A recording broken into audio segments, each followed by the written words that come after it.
حضرت عمر کے دور میں ایک دفعہ دو عورتوں نے ایک ہی جگہ دو بچے کو جنم دیا، ایک لڑکی اور ایک لڑکے کو۔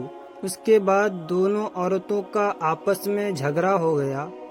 جھگڑا اس بات پر تھا کہ عورت کہتی تھی لڑکا میرا ہے اور لڑکی تمہاری ہے، دوسری کہتی تھی نہیں لڑکا میرا ہے اور لڑکی تمہارے۔ لوگوں نے جب ان کا جھگڑا دیکھا تو ان دونوں عورتوں کو حضرت عمر کے پاس لے گئے اور سارا قصہ بتایا اور کہا ان میں ٹھیک فیصلہ کریں۔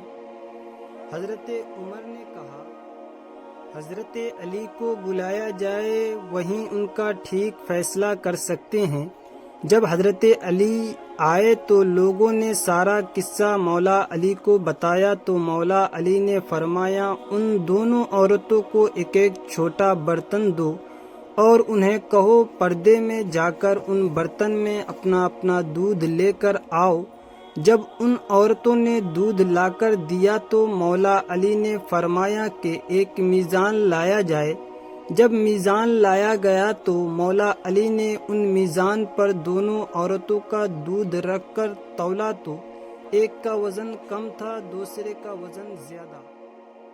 مولا علی نے فرمایا کہ جس کے دودھ کا وزن زیادہ ہے اس کا لڑکا ہے اور جس کے دودھ کا وزن کم ہے اس کی لڑکی ہے۔ یہ دیکھ کر لوگوں نے کہا یا علی آپ نے یہ فیصلہ کہاں سے اور کیسے کیا ہے؟ مولا علی نے فرمایا قرآن سے۔ سب لوگ اپنے اپنے گھر میں جا کر قرآن کھول کر دیکھنے لگ گئے کہ کہاں لکھا ہے دودھ والا قصہ۔